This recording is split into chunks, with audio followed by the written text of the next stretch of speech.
morning. Magluluto po tayo ng ano ba yung pangalan niya? Hindi siya omelette pero yung nakita ko sa Facebook, nilagyan siya ng carrots. Tapos, after nito na maluto, ini-steam niya, Tapos, nilagyan niya ng carrots at boiled egg.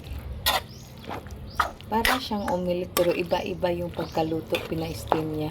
Yung omelette, yung torta kasi, inano siya, niluto lang siya sa mantika. So, i-try natin guys.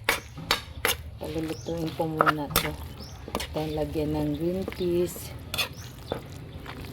saka mga seasoning, tapos i-steam natin. Maano to ang proseso nito, pero siguro masarap din kasi i-steam. So, hindi masyadong maraming mantika. So, ano ba yung pangalan nalimutan ko ba.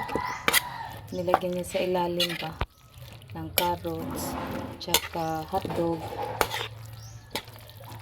tsaka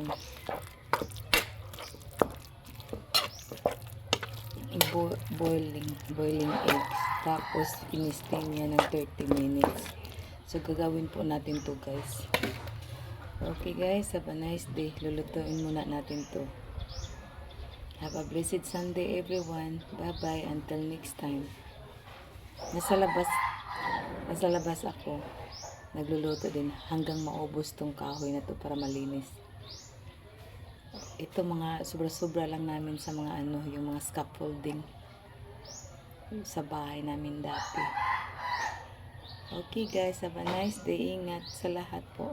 Sa nagsisimba po kami mamayang tanghali. Okay, bye bye guys.